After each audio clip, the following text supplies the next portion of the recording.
começando de novo. E aí, eu vou só dar um review do que a gente viu ontem para a gente poder continuar hoje, tá? Ontem a gente começou a mexer no Git e no GitHub, criamos o nosso repositório, está todo mundo de repositório criado. Já abrimos o CodeSpaces, já viu o CodeSpaces? Veremos agora, você já tem o seu repositório, cria o repositório para na disciplina agora, tá?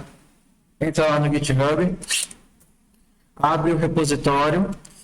Os CodeSpaces, eles ficam vinculados aos repositórios criados. Então, o CodeSpaces, ele é uma máquina virtual que abre naquele repositório e que vai ficar ativo durante um tempo. Se você passar, acho que algumas semanas sem utilizá-la, você vai receber um aviso lá no seu e-mail.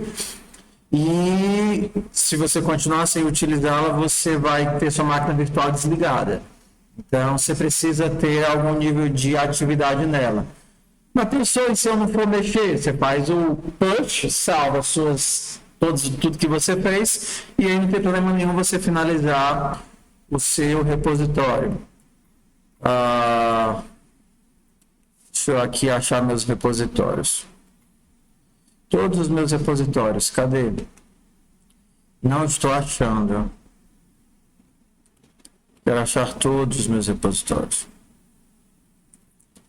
Eu não sei qual foi o nome que eu criei.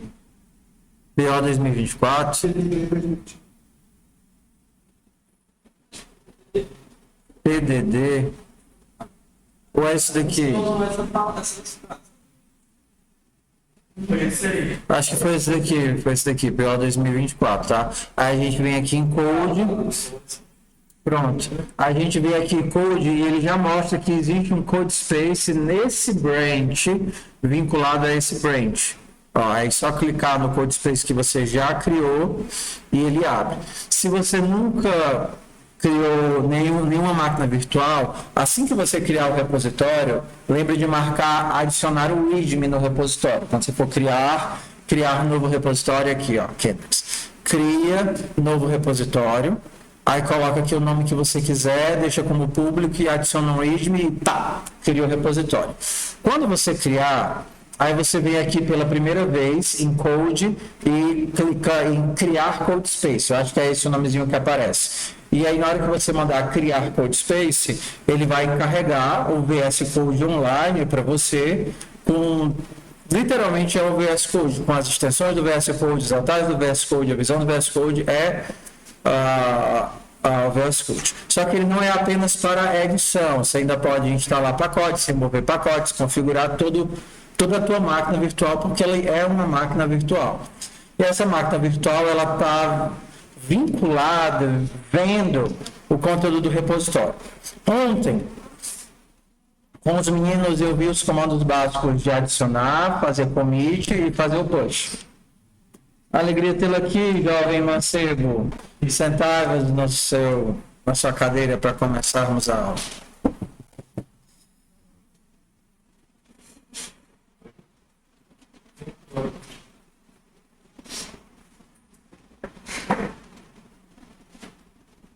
Ok. Então, tá aqui. Aqui é a nossa visão do VS Code remoto. Preferi começar com remoto, depois eu mostro como fazer o local, que aí é mais fácil a gente começar o nosso setup. Depois da máquina virtual inicializada, a gente está fazendo Pronto, a gente precisa de dois comandos. O primeiro é para instalar não é o compilador, é o software que a gente precisa para rodar os códigos. Como a gente vai programar em TypeScript, o TypeScript ele exige o Node, tá certo? Que é para rodar o código JavaScript, e exige alguém para transpilar, sair do TypeScript e chegar no JavaScript. Então, não sei se vocês, assim, talvez vocês não acompanharam ou não lembraram, nas diferentes linguagens a gente tem diferentes processos. Aqui dá um exemplo, tá bom? Oi. Tá ruim, tá bem na linha, né?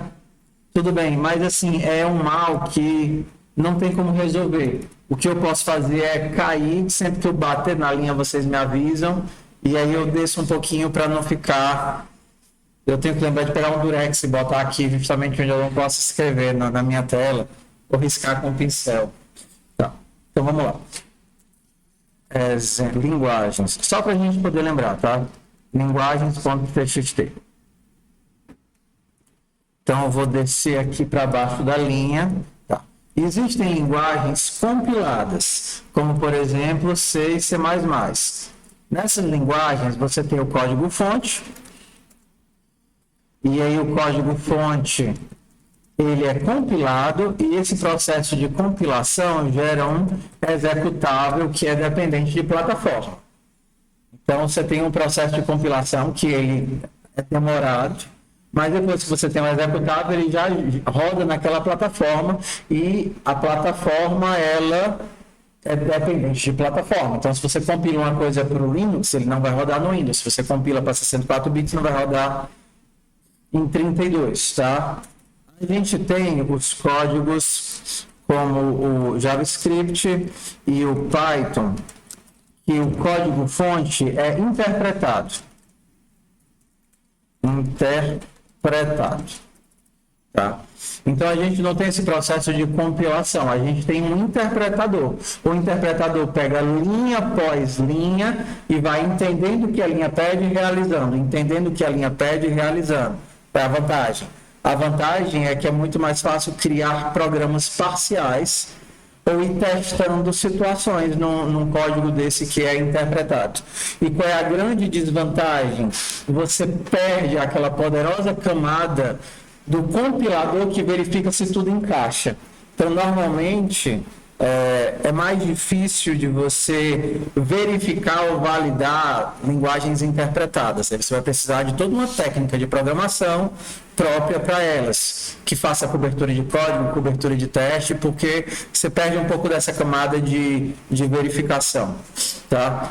Exemplo, se você tem um código de JavaScript ou em Python que está escrito errado, e por sorte ou por azar ou por um erro de programação esse código nunca é executado, o erro está lá, mas como ele não é executado, você não descobre o erro. Então você precisa de mecanismos de verificação, de checagem, outras coisas. Você tem outros meio termo aqui, que seria uma coisa meio cara Java, ou Scala, ou derivados, que você tem um código-fonte, e ele é, eu diria, compilado, ou parcialmente compilado, esqueci o termo correto agora, esqueci o termo exato, ele é compilado para a máquina virtual. Minha memória está falhando aqui. É compilado para a máquina virtual. Então aqui a gente tem duas camadas. O código Java, ele vai de código-fonte para bytecode, né? E esse bytecode, ele roda numa máquina virtual, e essa máquina virtual é como se fosse um executável dependente de plataforma. Então, cada plataforma vai ter a sua própria máquina virtual que é capaz de executar código Java. A gente tem uma coisa meio intermediária aqui entre isso daqui, que é o melhor em termos de desempenho que a gente possui. Com certeza, um código compilado ele é mais rápido, porque ele já está rodando linguagem mais próxima da arquitetura. E aqui um meio termo, né? Onde a gente tem as verificações do processo de compilação e alguma flexibilização. E a gente tem ainda a nossa última camada, que são as transpilações. Nome feio, né? Eu acho esse nome feio demais. Que é quando você simplesmente vai de uma linguagem para outra linguagem. A pessoa quer construir uma linguagem nova, só que não quer ter que criar máquina virtual ou fazer nada disso. Ele só quer mudar a forma como as coisas são escritas ou criar mecanismos de verificação numa camada nova. Então, por exemplo, TypeScript é uma coisa dessas. Ou Lua é uma coisa mais ou menos assim, tá certo? Porque, por exemplo, TypeScript, Quando você escreve um código TypeScript, ele passa por todo o processo de validação e o transpilador dele faz todas as verificações e ele gera um código JavaScript. Agora você tem um código JavaScript que roda na máquina JavaScript. Você não teve que fazer nada além disso. O TypeScript é uma linguagem. É uma linguagem, mas ele não tem um ecossistema, entende? Assim, é próprio. Ele é uma camada de validação sobre o JavaScript. Então, se você pensar que você poderia fazer isso com qualquer coisa, você poderia pensar, cara, eu acho o C maravilhoso, só que eu acho ele muito feio, regras, ponteiros e tal. Por que eu não crio uma linguagem bastante simples, meio que quase orientada, como uma linguagem orientada a script, mas que, entenda, não é que gere código C, mas que rode em cima do C. É Lua. Assim, de forma muito simplificada, esse jogo, tá certo? Então, nessas linguagens, quem projeta a linguagem não está tão preocupado em projetar onde ela vai rodar. Ele faz essa camada de verificações, testes e validações. Então, quando a gente faz um código TypeScript, a gente está fazendo um código JavaScript, só que um código validado JavaScript. E isso a gente chama de um processo de transpilação. Eu acho muito feio, isso me lembra transpiração, mas esse é o nome. Então, a gente precisa de alguém, uma ferramenta que faça esse chaveamento aqui, tá? E aí, no caso, a gente teria o TSC ou o que eu uso aqui, o ESBuild, né? Ele vai de uma linguagem para outra linguagem. Então, no caso, a gente precisa instalar o ESBuild na nossa máquina virtual. Então, o que a gente vai fazer para instalar? Vocês estão comigo? Estão comigo? Aí atrás? Ótimo. Para instalar um software, a gente tem várias formas, tá? A primeira seria aquele modo Windows de ser, que você caça lá, baixa o executável, dá 2 cliques e fica next. É a primeira forma, tudo bem? A segunda é via loja de aplicativos, que é uma coisa muito comum no Linux, seria um apt-get, ou então, dependendo da linguagem, um pacman, se é baseado em Arch Linux, se é baseado no Debian, você vai assim. No caso do Windows, você tem a própria loja de aplicativos do Windows, que você chega lá e dá só um cliquezinho e ele instala. Você não tem a loja de aplicativos? Ok. A terceira forma de instalar um aplicativo ou um pacote é via gerenciador de pacotes da própria linguagem. Eu tenho esse mal. Eu acredito que daqui para eu ficar velho, eu vou conseguir, assim, eu acho que, eu vou pedir perdão público, tá? Não nem podem parar a gravação. Eu tive tantas experiências negativas com o professor dando aula em PowerPoint, entendeu? De o professor dar aula e ele dizer, professor, eu não entendi, e ele lê de novo, e eu ficava pensando, mas eu sei ler, eu só não quis entender. Que eu criei um horror a organizar o conteúdo, então eu simplesmente vou falando, acreditando que vocês estão conseguindo captar o que eu digo, mas eu sei que ter um conteúdo organizado e escrito é bom. Então, vocês vão anotando aí as ideias do que eu coloco, tá? E aí vocês me perdoam pela minha falta de PowerPoints. É algo que eu ainda preciso rezar e curar na minha história.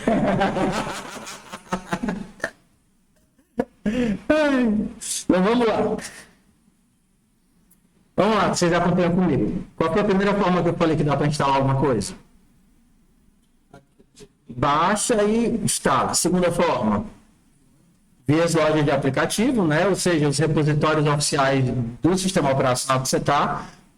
Se você está no Android, você tem lá o Google Play. Se você está lá no iOS, você vai ter alguma coisa parecida. Então, todo sistema operacional tem uma loja de aplicativos vinculada.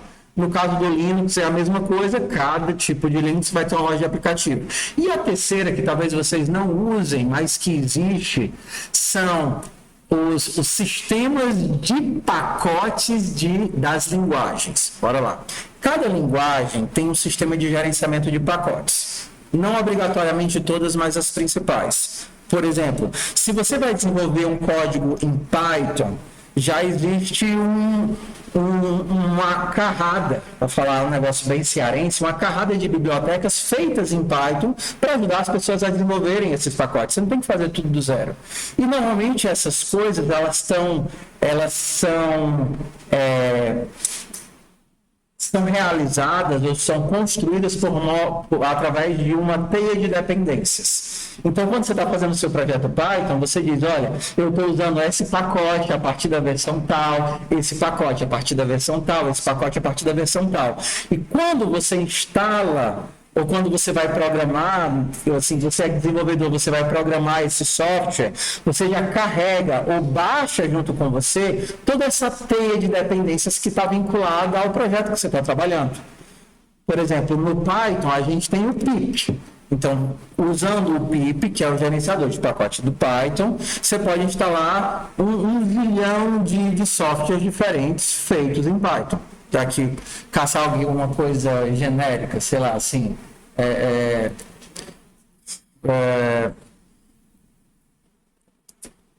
pré-processador de Markdown.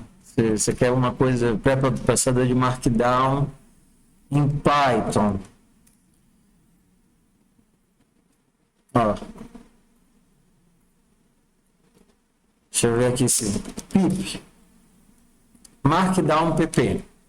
Então, Markdown PP, ele é um projeto que está lá que está cadastrado lá no pip. E o nome dele é Markdown PP, e para você instalar, você pode instalar via loja de aplicativos, via gestor de linguagem. Qualquer pessoa pode publicar um software nas lojas, né, nesse tipo de loja. Você se cadastra, faz o upload do seu projeto, segue algumas regrinhas de formatação e você tem o seu software já publicado. E aí qualquer pessoa pode baixar via Python. Por exemplo, o software que vocês usam ou vão utilizar para poder baixar os testes e rodar os testes é cadastrado lá na loja do Python. Então, se eu for procurar aqui por TKO, tá aqui, ó, TKO, é um projeto que está cadastrado lá no Python pip. Aqui. E aí, para a gente baixar ou instalar o software, basta a gente ter o Python instalado e fazer um pip install TKO, e aí ele vai baixar não só o projeto, o pacote, como também todas as dependências relacionadas a ele. Então, se vocês não fizeram isso, e todas as extensões que ele precisa para rodar. Por quê? Porque dentro do projeto está definido quais os pacotes que ele precisa, que são de outros desenvolvedores, para poder fazer isso aqui funcionar. E ele já sai baixando tudo como uma teia. Você puxa um e ele sai puxando os outros. Ok? Então, tem para Python, e um também que é muito famoso é o NPM, que é o gerenciador de pacotes de quem? Do Node.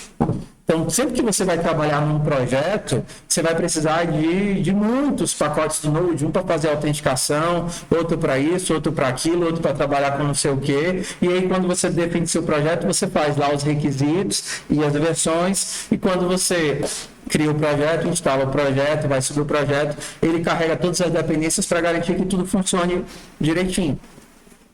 O SBuild a gente vai instalar via Node. Então, vocês instalam assim, ó. A gente vai instalar ele como um pacote global.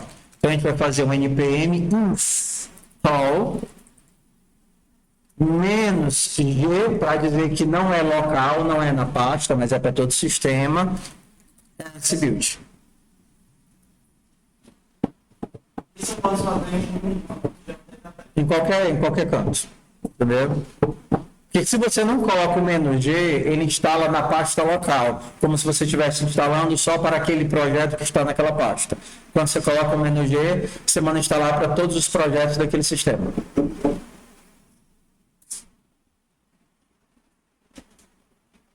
Pronto. Então aqui, de forma muito simples, a gente instalou tudo que a gente precisava. A gente instalou o transpilador, que a gente precisava para rodar o TypeScript, e a gente instalou a ferramenta que faz a integração com os repositórios do GitHub. Então, se eu quiser baixar uma atividade, por exemplo, para a gente começar com a atividade do carro, a gente pode colocar um TKO, down, eu quero baixar uma atividade de PO, que no caso aqui é o carro. Só isso. E aí ele vai baixar a descrição da atividade, os testes da atividade, e a gente vai dizer que quer trabalhar em TS, TypeScript. E aí ele cria esses arquivinhos que estão aqui. Porque está cadastrado. A ferramenta foi eu que fiz, eu já deixei cadastrado os 3 repositórios, full PHP e PO. Entendeu? A gente poderia cadastrar qualquer repositório, né?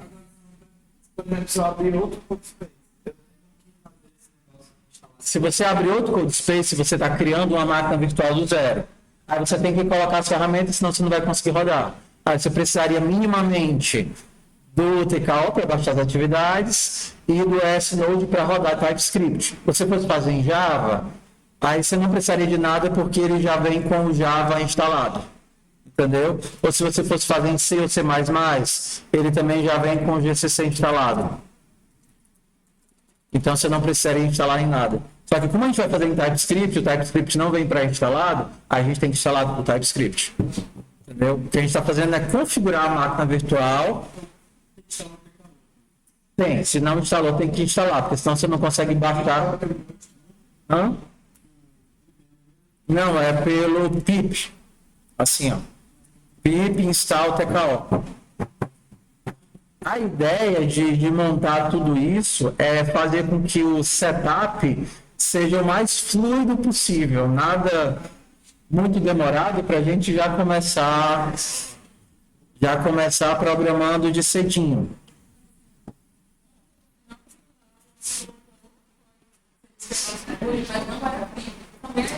São só esses dois, ó. Os únicos 2 comandos que vocês precisam é esse primeiro aqui, tá vendo?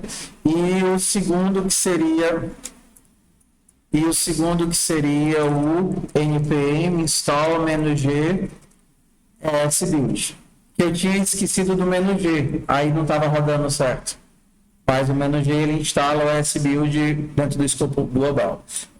Mas, professor, se eu estiver na minha máquina, o que é que muda? Nada. Se a sua máquina for um Linux, ele já vem, você vai precisar instalar o Note, né, que a gente não está instalando aqui. Se a sua máquina for Windows e você quiser, você também vai ter que instalar o Note. E a segunda coisa, se você não tiver o Python, você vai ter que instalar o Python. Se você estiver no Windows e quiser rodar na sua máquina, sem ser na máquina virtual remota, você precisaria do Python e do Node para poder justamente via Python instalar o TKO e via Node instalar o sbuild. Beleza, então vamos lá, que eu quero começar fazendo código hoje, já para a gente aquecer aqui. Tenham paciência, porque eu vou devagarinho, até a gente se acostumar com tudo, tá? Vamos voltar aqui para a interface da IDE.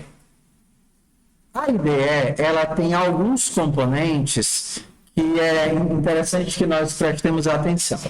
Número 1, a gente tem um espaço de adição de código.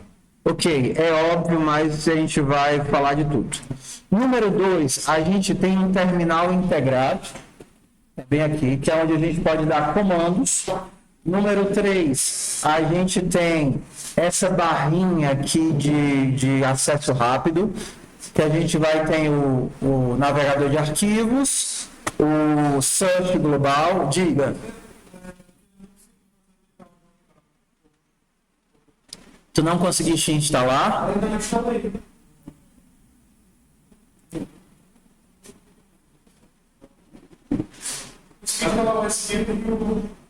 Tu não conseguiste ou tu conseguiu?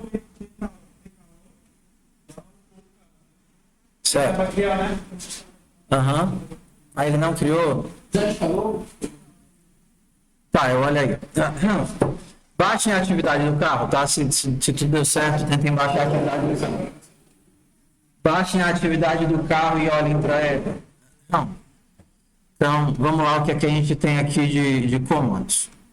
Então, install, a gente vai ter aqui. Tem 3 comandos aqui.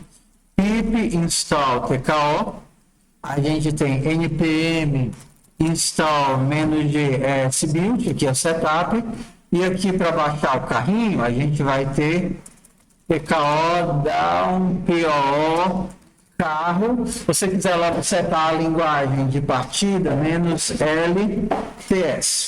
Vai ficar salvo isso aqui para vocês, tá? Então pronto. Quando você der esse comando, atenção aqui, ó.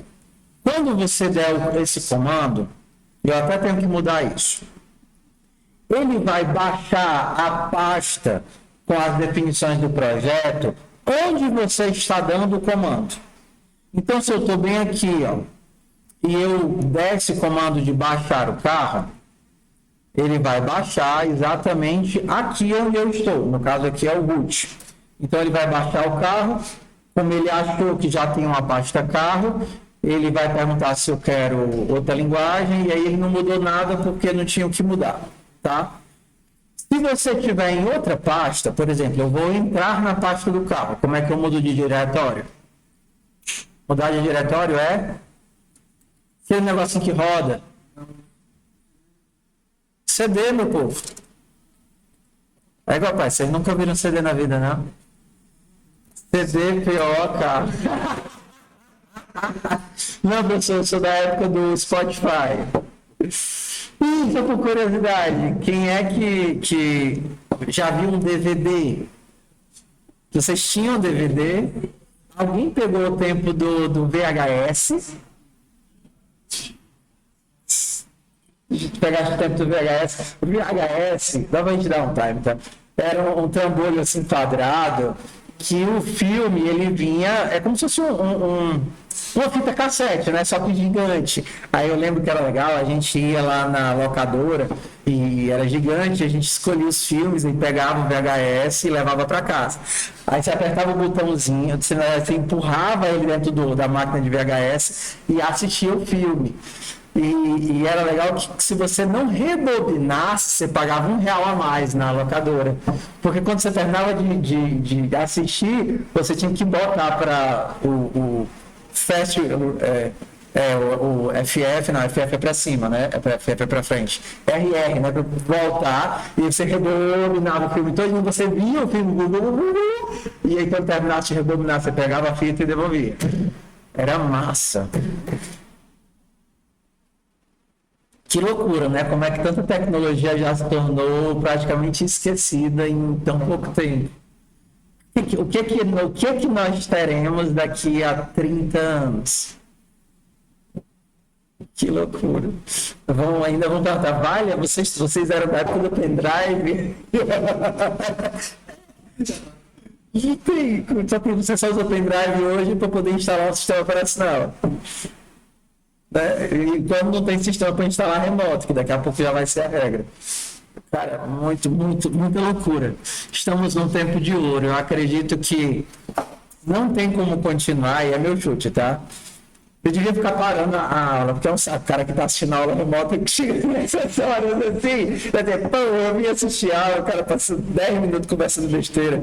É só para resetar o cérebro. Eu imagino que não tem como continuar nesse crescimento tecnológico tão vertiginoso que a gente está nos últimos 30 anos.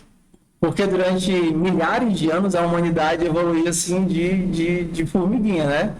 Aí do nada, os últimos 30 anos é um boom de tecnologia. Acredito que daqui a uns 100, 200 anos a gente vai estagnar, não sei. Voltemos para cá. Ok, então a gente tem isso até aqui. Quando você dá o comando, você baixa aquilo dentro da pasta. Então, se, por exemplo, você estiver aqui dentro da pasta do carro e você quiser baixar a lapiseira, como é que eu baixo a lapiseira?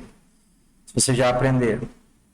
TKO, down, PO, lapiseira, na linguagem TypeScript.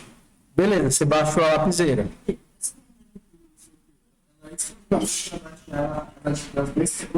De FUP, PO e estrutura de dados. São 3 repositórios. Exatamente. Ela poderia ser adaptada para qualquer outro. Bastava que o repositório seguisse algumas regras de organização, entendeu? E cadastrá-lo no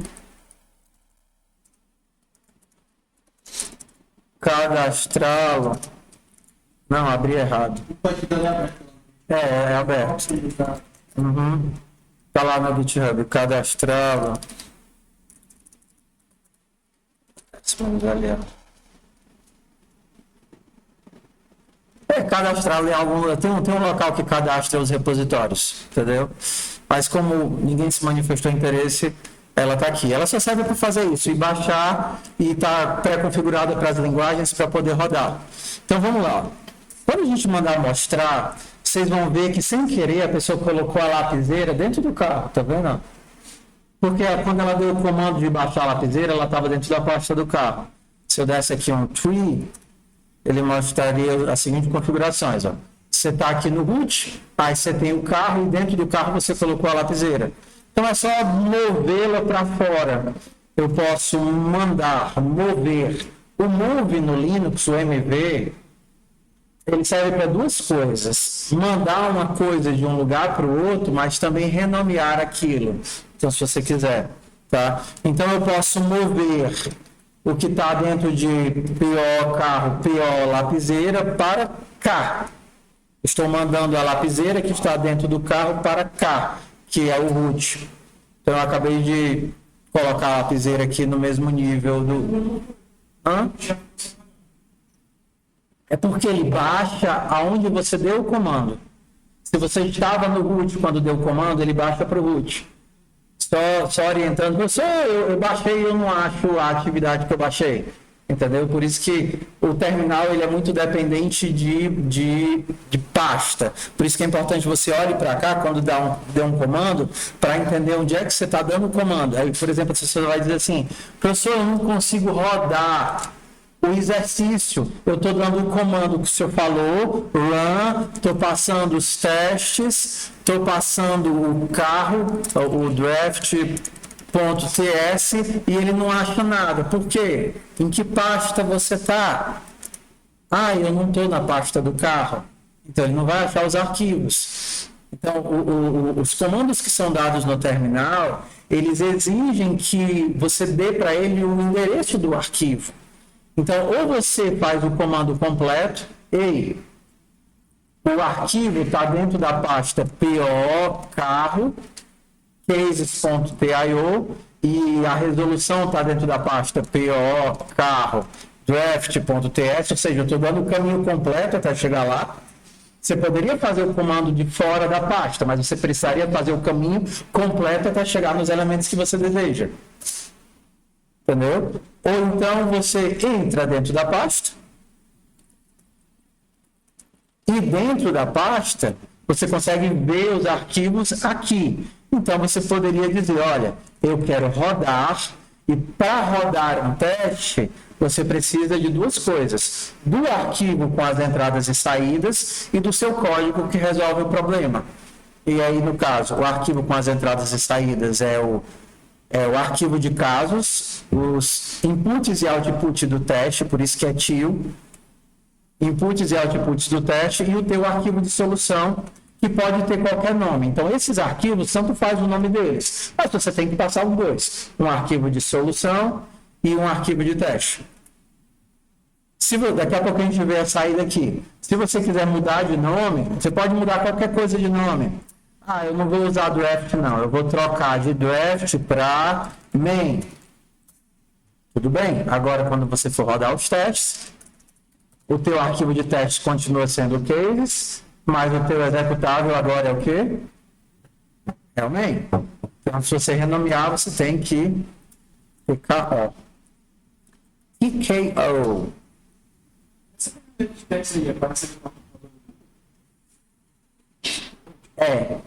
Eu fiz as 2 serem, inclusive, o mesmo visual.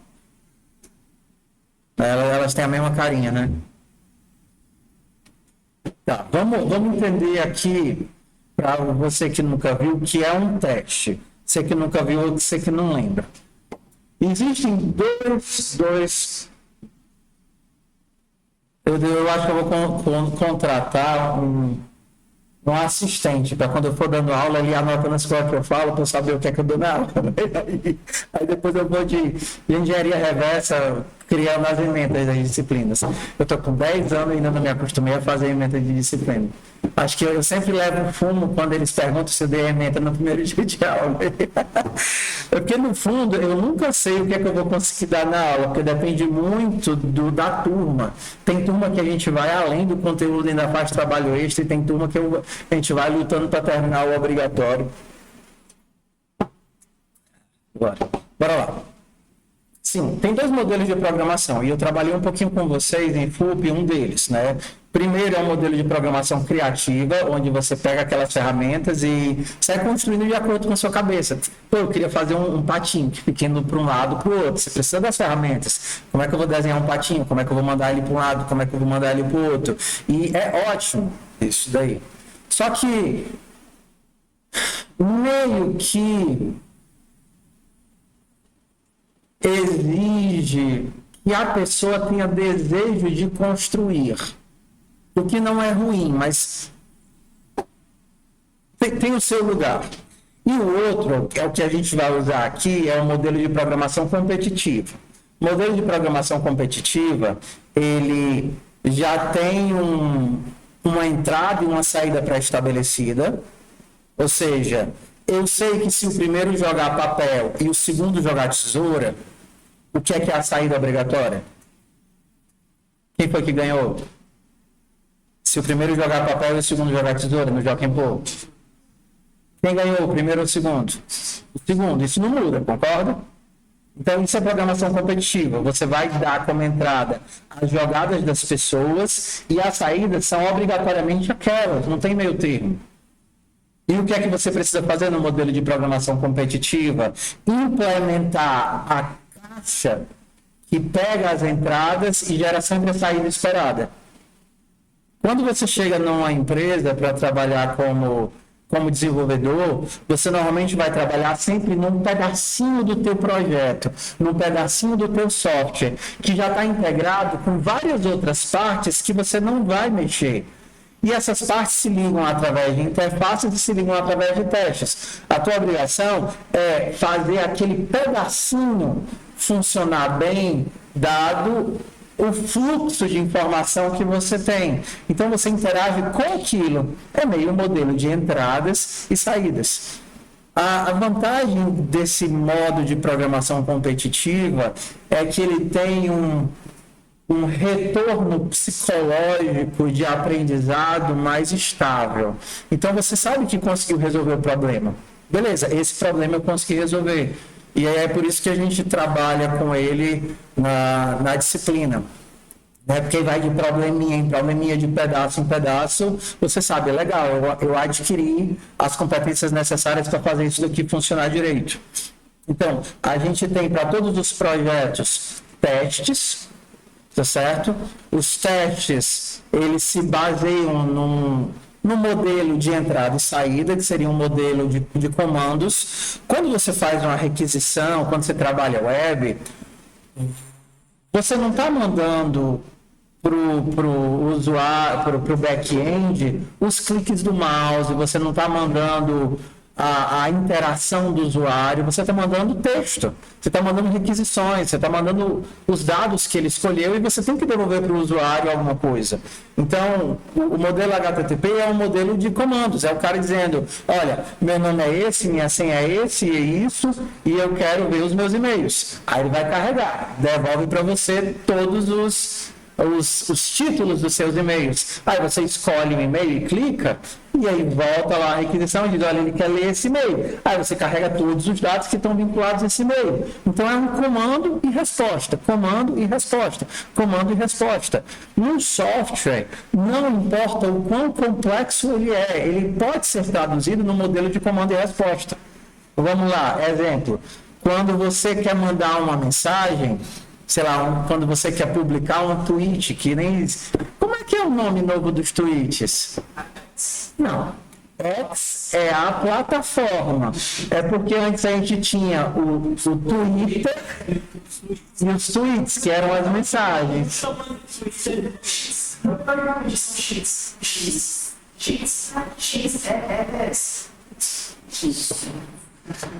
Eu não sei. Ficou muito.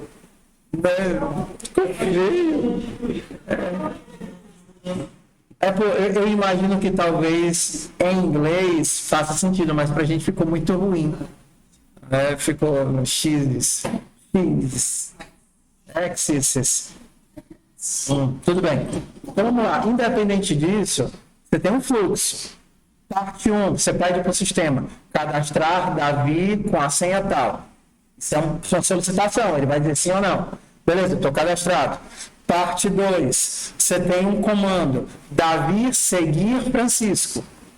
E aí ele vai dizer, beleza, eu sei quem é Davi, eu sei quem é Francisco, eu crio o vínculo de Davi e Francisco. Parte 3, Davi quer ver o seu timeline. Aí ele vai lá e olha, Davi segue Francisco, Francisco tweetou algo, Davi vai ver esse algo que Francisco tweetou. Não importa o quão complexo seja o sistema, continua sendo um sistema de requisições e respostas. Davi publica, hoje tem frango no R1.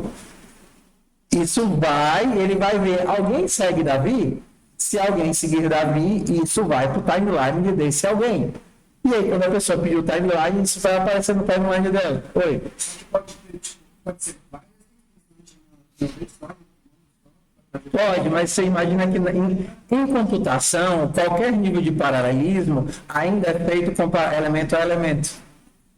Entendeu? É como se você dissesse, por mais complexo que seja o teu problema, o if de comparação entre um elemento e outro é feito entre um elemento e outro. Tudo é byte a byte, ou elemento a elemento. Ele pode ser simplificado a esse modelo. Então, para que a gente não perca tempo, eu sei que é quase apaixonante fazer interfaces gráficas, entendeu? Eu passei por várias fases nesse processo de ensinar OO. Eu lembro de acho que foi nas eleições de quase 8 anos atrás. Aí que a gente estava programando em Java, eu disse, pessoal, o projeto da disciplina vai ser vocês fazerem uma urna eletrônica. E todo mundo ficou assim, polvoroso. Vocês pegam os coleguinhas de vocês, né? Criam os slogans, botem as fotos, eu quero o tecladinho e eu quero que saia a musiquinha, né? Toda vez que a gente clicar, e fala... E aí o pessoal se animou e fez e passavam um tempão pegando os quadradinhos e arrastando para montar o layout da maquininha e tal, e aí no final ficaram os projetos muito bonitos, mas quando eu fui procurar e olhar a implementação que tinha por trás, era tudo na mesma classe, entendeu? Era aqueles if-else gigante, ou seja... Eles conseguiram o que eles queriam, mas eles estavam tão preocupados com o visual que eles não deram o foco na atenção na organização do projeto. No jogo de PO, é só um jogo de quebra-cabeças. A gente vai passar a disciplina todinha pensando onde é que esse pedaço de código deve estar, para que seja fácil de manutenção, para que a pessoa que queira olhar o meu projeto saiba onde encontrá-lo, porque não tem nada pior do que você pegar um projeto e pensar, onde é que eu acho o processo de validação de usuário? E você passa horas caçando isso, porque você não acha, entendeu? Porque não segue padrão nenhum. Entendeu? Então, é esse jogo de quebra-cabeça. E aí, por isso que, sem querer, eu fui me distanciando naturalmente desse processo de interface, porque é uma coisa que, entenda, você aprende sozinho de forma muito mais natural, porque é gostoso fazer isso, entendeu? Então, é muito mais difícil e seria muito mais oneroso você sentar num curso puramente de padrões de projeto do que sentar num curso de manipulação de interface gráfica. Porque é legal, você adora puxar os coisinhas e montar e dizer, tá feio, eu não sei porquê, mas tá feio, o que é que tá feio? Por que é que eu não me sinto bem nessa tela? Ou não é assim que vocês fazem? Eu que não tenho o feeling de design, eu não consigo às vezes entender por que é que não está legal, mas eu vejo que não está legal e eu saio fazendo um, e eu saio fazendo outro, e eu testo o outro, e eu digo, será que é a fonte, será que é as cores, será que é a ordem das caixinhas? Eu acho que eu vou mudar. E aí você sai mudando até alguma coisa que lhe agrade. O trabalho de vocês é justamente o contrário, é entender qual é a teoria que está ali por trás, para que não seja assim tão na doida ou no feeling, né? Tudo bem, pessoal, só dando a satisfação de por que a gente não vai usar tempo da disciplina para ver interface, entendeu? Tá? Então, vamos nós aqui. Beleza. Então, para a gente simplificar ao máximo o processo de interação com o usuário, o modelo de entrada e saída é feito como comandos. Então, eu vou pedir aqui para abrir o Markdown.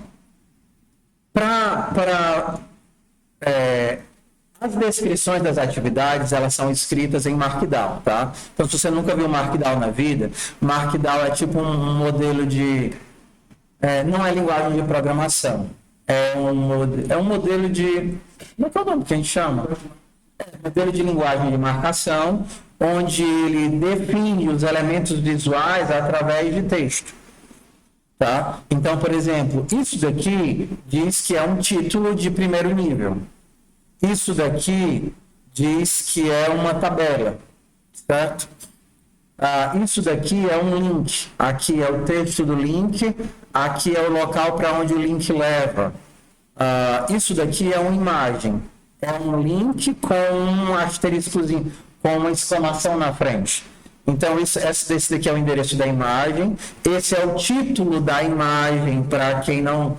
Por exemplo, para um leitor de tela ver, isso daqui define que é uma imagem. E por aí vai. Esses daqui é muito simples o Markdown. Isso daqui é aquela linha, né, que vai de um ponto a outro. Isso daqui é um título de nível 2. E esses coisinhas aqui é aquelas bolinhas. Bolinha nível 0, bolinha nível 1. E aí tem algumas regrinhas, né? Por exemplo, é obrigatoriamente 2 espaços, ou pelo menos de acordo com a referência. E aí você consegue fazer bolinhas. Links, figuras. Isso daqui são blocos de código, onde a gente coloca qual é a linguagem que ele vai fazer o highlight. E por aí vai até o final. Pronto, vocês já acabaram tudo que precisavam saber de Markdown. Para poder renderizar, basta vocês abrirem na IDE de vocês e pedirem para a IDE renderizar o Markdown. Então aqui você pode fazer um Ctrl Shift, eu acho que é aqui. Markdown. Não é aqui. Como é que ele abre a paleta de comandos? F1 aqui, ó. Na IDE, Ctrl Shift P. Aqui é F1, Markdown. Esse F1 te dá acesso a todas as funções da IDE. Aí você pode pesquisar pela função que você quer e ele vai te dizer como acessá-la. Então aqui eu quero abrir o Markdown, abrir preview ou abrir preview do lado, e ele já dá os comandos. Ctrl Shift V é abrir o preview.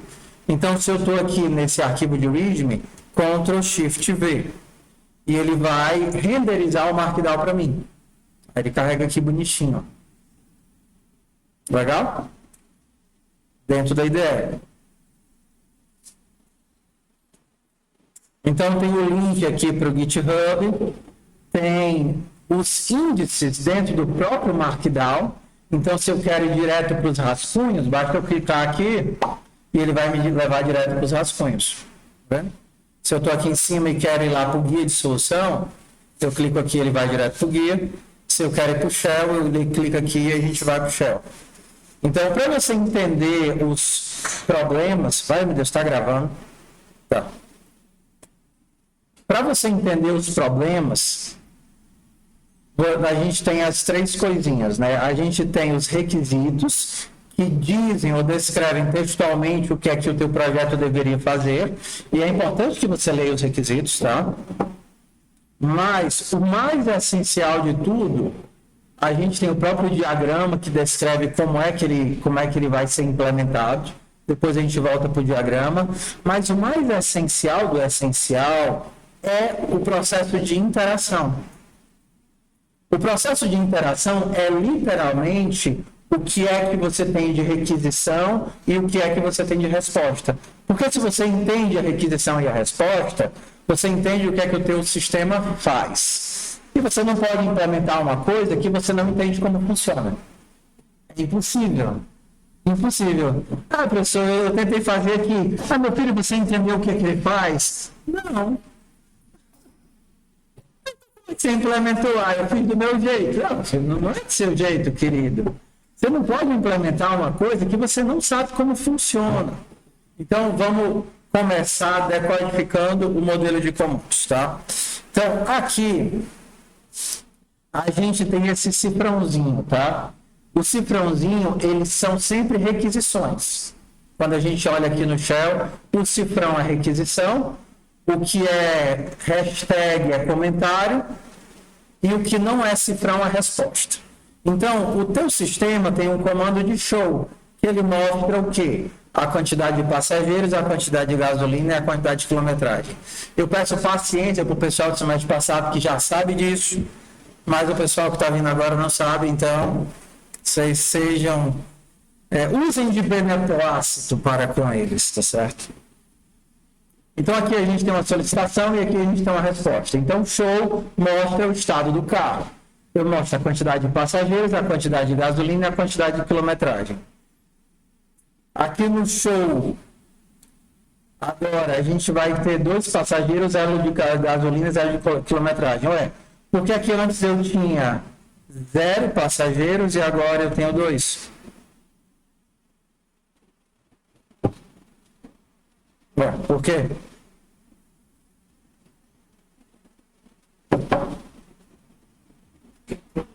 Porque entraram. Tá vendo aqui que eu tenho um cifrão enter?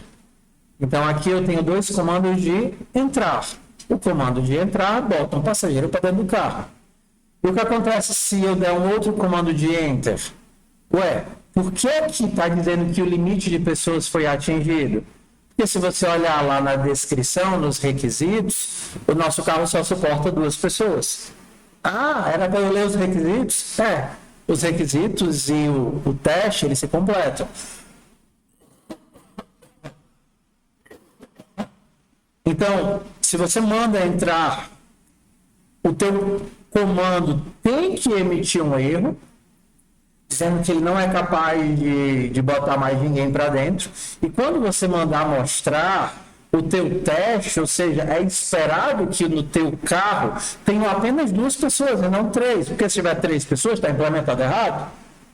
Você não validou ou você não impediu que entrasse a terceira pessoa. E aí a gente continuando no processo. Ué, se você pedir para sair e mandar mostrar, agora que tinham 2 pessoas e sair uma, vai ficar só uma pessoa. Se você mandar sair de novo, vai ficar 0. E se você mandar sair de novo, o teu comando, o teu programa tem que avisar que não tem ninguém no carro. É uma exigência do sistema de interação, de respostas e de perguntas e respostas, que você diga, sai, não pode sair mais ninguém porque não tem ninguém no carro. Quando você mostrar, não é para ter menos uma pessoa, é para ter 0. E aí você vai validando através desse modelo as respostas. Se você olhar nos requisitos, tem que o teu carro suporta até 100 litros de combustível. Então, se eu mandar colocar 60 litros, haverão 60 litros de combustível. Se eu pedir para dirigir, os requisitos exigem que, para dirigir, é necessário ter alguém no carro, é necessário também ter combustível no carro.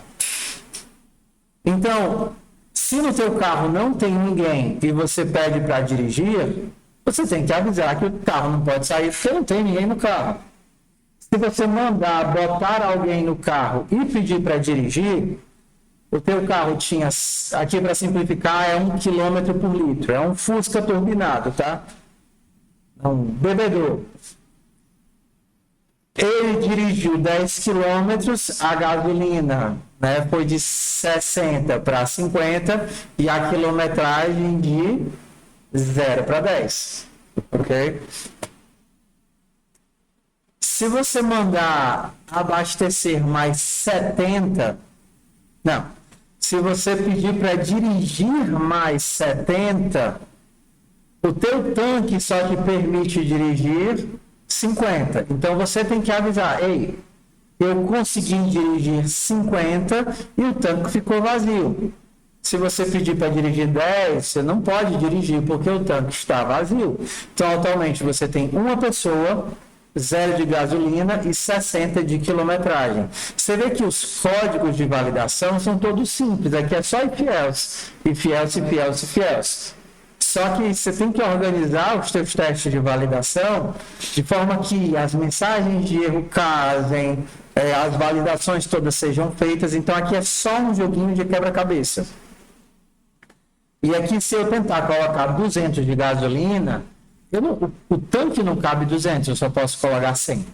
Isso que vocês estão vendo aqui já são os testes que vão rodar. Ok? Isso que vocês estão vendo é automaticamente convertido em teste. Não são vocês que vão gerar os testes, mas é a partir desse texto que os testes são gerados. Toda vez que você encontrar essa tagzinha aqui, eu não sei se vocês perceberam, estão vendo aqui, ó, inicializar, underline, underline, case, entrar, tá vendo? Ó? Isso daqui inaugura um novo teste, para que os testes eles sejam feitos de forma incremental. O teu código só tenta rodar esse pedacinho aqui se você passar nos 2 primeiros. Então, eles são feitos de forma incremental. Vamos olhar agora para a cara do teste que foi gerado a partir desse bloco de código aqui. Então, se a gente abrir aqui o cases.til, a gente vai ter esse arquivo aqui, ó. Oi. Diz. No Moodle, quando a gente vai testar, ele diz, por exemplo, tem 15 testes, passou 10, reprovou 5. Aí, mesmo jeito. Mesmo jeito, ó. Aqui, ó. Aqui ele vai dizer, ó, você tem 10 testes, você deu a resposta errada, wrong output em todos eles. Você poderia, diferente de resposta errada, você poderia ter tido um erro de compilação, entendeu? Ou uma coisa que não vai acontecer em TypeScript, um erro de execução. Ele compilou, mas ele não conseguiu executar, sei lá, estourou a pilha ou deu um erro de memória. Então, normalmente você tem esses 3 errinhos. Ou você nem consegue compilar, ou você compila, mas não consegue executar, ou você executa e a resposta que você deu não bate com a resposta que era esperada. E aí ele vai lhe dizer, aqui no caso, o que, né? Qual resposta foi dada errada? Por exemplo, aqui já deu de cara erro no primeiro teste. Ele solicitou um show, era para ter dado 0 passageiro, 0 quilometragem, 0 gasolina, e no seu deu undefined. Ué, de onde é que saiu esse undefined? No JavaScript, tudo que ele não conhece, ele dá um valor, que é o valor não definido. Então, se é uma variável que ele não conhece, uma variável que sequer foi criada, uma função que ele não conseguiu invocar, uma função que não deu retorno e ele tentou pegar o retorno, tudo o que ele não conhece, ele não gera erro. Porque a gente tem que entender que o JavaScript foi projetado para rodar sobre qualquer circunstância. Então, mesmo que ele esteja errado, mesmo que o código dê errado, mesmo que a execução tenha um erro de execução qualquer, ele vai dar um acolchogamento qualquer, uma promiscuidade qualquer, converter de um tipo para o tipo que ele conseguir, mas ele vai rodar. Entendeu? Por isso que eu digo, por isso que eu brinco dizendo que ele é uma linguagem promíscua. Ele vai fazer qualquer conversão que ele precisar e puder fazer para que aquele código rode, mesmo que muitas vezes isso não faça sentido nenhum. Porque a premissa dele é rodar. Ok? Rodar. E aí ele vai te dar a diferença de teste. Isso daqui é diferente do que ele poderia ser na disciplina. Porque normalmente quando a gente faz uma disciplina de programação, a disciplina, os testes, eles são voltados a, normalmente, testes unitários. E agora eu vou fazer uma diferenciação para vocês, tá? Não, por exemplo, quando o professor dá uma disciplina em Java, e muitas vezes eles fazem esse tipo de validação. O código é feito em Java e o teste já é implementado em Java, na linguagem. Você faz o código para passar nos testes que estão implementados na linguagem. Isso é o comum. Por que aqui a gente faz diferente? Por que o teste é feito como modelo de programação competitiva ao invés de ser teste unitário? Porque essa disciplina ela é dada em 3 ou 4 linguagens diferentes. E aí, para mim, pobre alma, era muito difícil manter testes unitários diferentes e separados para cada linguagem. Aí eu teria que ficar codificando testes em Java, testes em JavaScript, testes em TypeScript, testes em C++. Então eu disse assim, você vai ficar, eu vou fazer um teste só e vou fazer só os modelos de conexão, que até tem um modelo, né, que seria o Solid, né, que seriam os modos de engate, onde a gente faz o teste engatar no back-end. Por isso que quando vocês olham para a carinha da descrição do problema, ela tem isso daqui, ó. Ela tem... Cadê? Os drafts, os rascunhos. Rascunhos em diferentes linguagens. Porque cada uma dessas linguagens vai acoplar. Tá vendo isso daqui? Isso daqui é um acoplamento do teste em texto para o back-end que a pessoa vai implementar.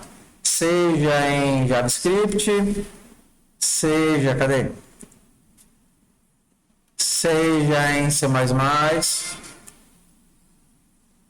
ou seja em TypeScript. Para que a gente não tenha que criar testes unitários diferentes para cada linguagem.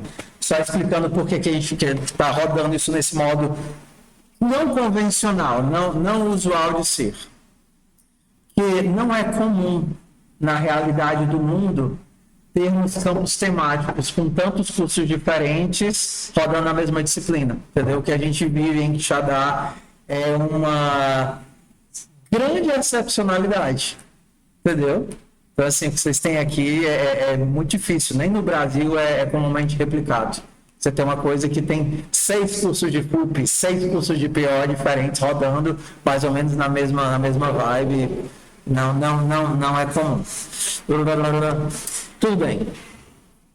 Então, vamos nós aqui. O que é que a gente estava falando? Dos testes, tá certo? Então, vamos olhar aqui para a cara dos testes, só para a gente se situar e eles não serem estranhos. Quando vocês abrirem um arquivo de teste, vocês vão ter essa formataçãozinha aqui, ó. Abram aí a carinha do arquivo de teste. Nesse semestre, como é menos gente, eu estou fazendo assim, vocês estão vendo que eu estou fazendo uma coisa bem mastigadinha, né? Quase, sabe aqueles passarinhos, vocês já viram aqueles vídeos do passarinho que come a minhoquinha, aí voa pro ninho e regurgita a minhoquinha dentro da boca dos filhotinhos? Pronto, é tipo eu com vocês, esse baixo, entendeu? Então, cuspindo aqui, tô cuspindo a comidinha dentro da boca de vocês. Por quê? Porque eu acredito que se vocês se sentirem dominando minimamente os componentes, a chance de vocês se sentirem perdidos é menor. Então, o que é que eu peço? Qualquer dúvida, por favor, me chame aí, pergunte, professor, por que tem esse nome? Por que são essas setinhas? Por que esse arquivo está aqui? Por que essa pasta é desse jeito? Tá? Então, assim, por favor, tá certo? Não carreguem nenhum tipo de insegurança para casa. Quando a gente roda um teste, certo? O teste, ele tem 3 componentes. minimamente dois. Um, a entrada, ou seja, o que é que o meu código vai ler, e o segundo é a saída. Quando o meu código gerar essa saída, como é que eu vou saber se esse código está certo? Então, ao invés de a gente preparar isso daqui como vários arquivos diferentes, esse modelo aqui baseado no GitHub, no merge do GitHub, ele funciona assim, ó. Esse igual, esses 8 iguais separam o que é entrada do que é saída. Então, o que está acima dele é a entrada e o que está abaixo dele é a saída. Então, por exemplo, a entrada é show e end. E a saída que o teu código tem que gerar é: para o show eu gerei 0 passageiro, 0 gasolina, 0 quilometragem, e para o end eu nada. Eu só gerei o end e acabou o código. Isso é um teste. Esse teste tem um nome, um rótulo. Qual é o rótulo dele? Inicializar. Então, quando o teu código roda, ele vai ler isso daqui e ele vai gerar isso daqui. Se ele passar no primeiro teste, ele vai para o segundo. Qual é o segundo teste? Mostrar entre uma pessoa, entre outra pessoa, mostra e termina. Ou seja, mostrou, é para sair isso, entre a primeira, entre a segunda, mostra é para sair isso e termina para fazer sair isso. Então, se vocês prestarem atenção, propositalmente, todas as solicitações são repetidas na saída. Se você vai trabalhar no projeto, se a única função mais você escrever, pode mostrar testar o projeto. Só que você escreve dentro da própria linguagem e acoplada à biblioteca que você está trabalhando. Mas o testador ele faz isso. Porque, assim, existem metodologias de teste. Assim, uma das metodologias mais comuns é o que a gente chama de TDD, que é aplicado à empresa. E aí, por que o teste é interessante? E aí eu digo assim, a importância do teste. O teste, por si só, já é documentação.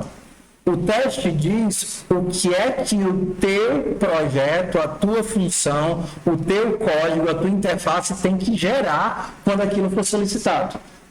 Então, isso daí é muito útil para quem está tentando entender, ou o programador que está chegando. Ele normalmente começa olhando os testes. Então, se eu mandar essa requisição para essa função, ela tem que gerar essa resposta. Beleza, eu entendi o que ele faz.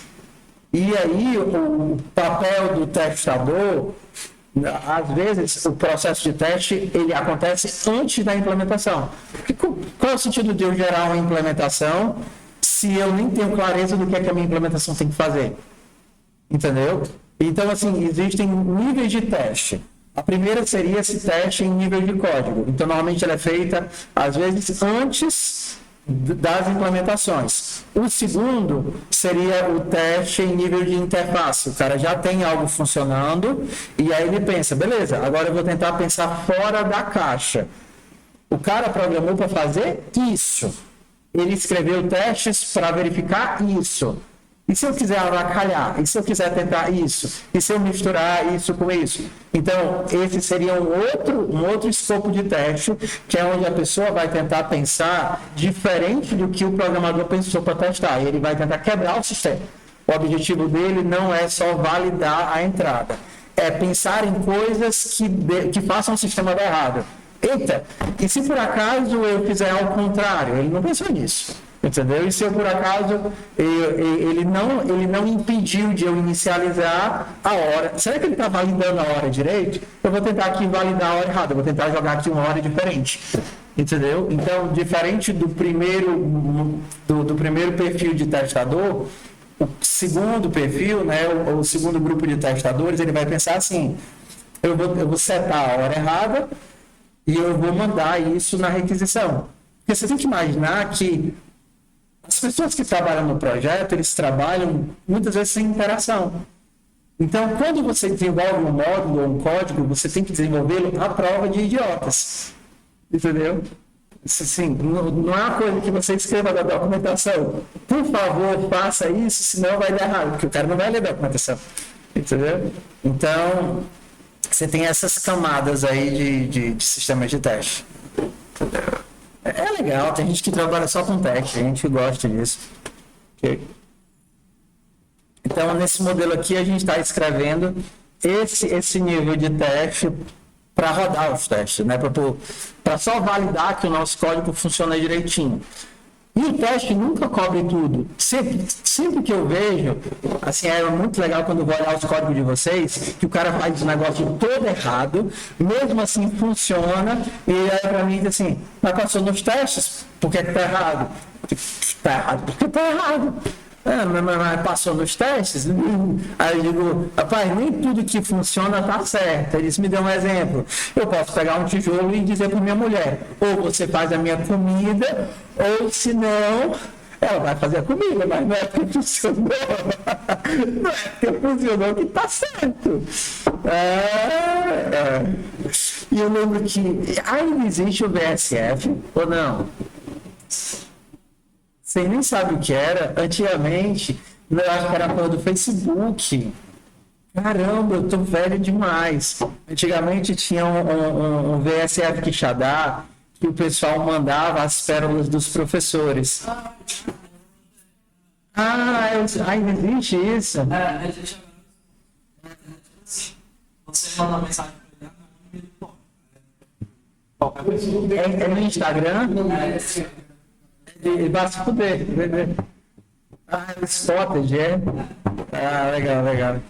Aí tudo bem. Eu lembro mesmo que eu estava ensinando FUP em C, e eu disse assim, olha, tem o GoTo, você sabe o que é GoTo? O GoTo é tipo um comando que ao invés de você controlar o fluxo com if else, você diz vá para a linha tal, ou vá para o canto tal. Aí, professor, se tem o GoTo, por que eu não posso usar? Aí eu disse, filho, é que nem a minha mão. Eu posso dar na sua cara para fazer uma pergunta dessa. Mas não é porque eu posso fazer isso que eu vou fazer isso. Né? Existe um bom senso. Faça do jeito certo. Aí eu fui para o Spotted para essa resposta. Spotted, foi para o Spotted. Vamos lá, seguindo aqui para a gente conseguir programar. Entenderam o que é o teste, pessoal? Como é que o teste foi mais ou menos pensado? Então, o nosso objetivo nos projetos é passar nos testes, mas não apenas passar nos testes. Tentar fazer o código certinho, orientado a testes.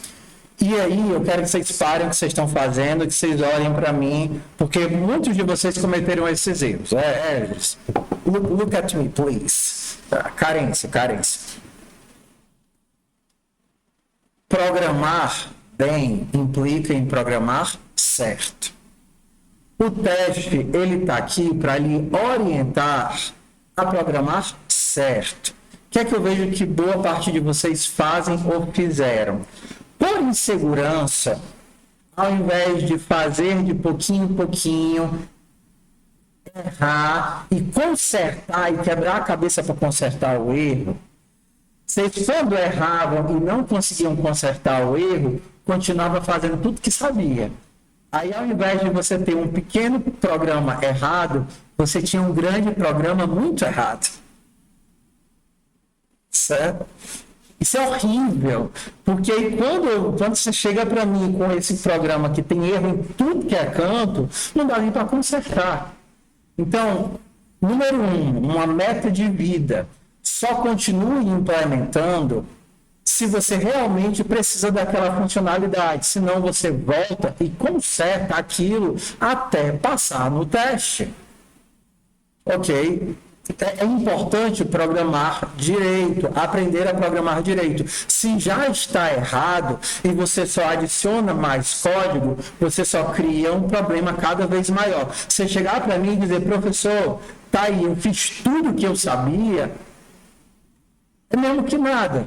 Entendeu? É nada. É melhor você parar, quebrar a cabeça, mandar uma mensagem, pedir ajuda e resolver o problema enquanto ele ainda está pequenininho do que continuar só cuspindo código. Então, isso é uma meta de ouro para a disciplina. Tá claro, pessoal? Então, assim, sigam essa regra à risca E a chance de vocês se frustrarem diminui muito.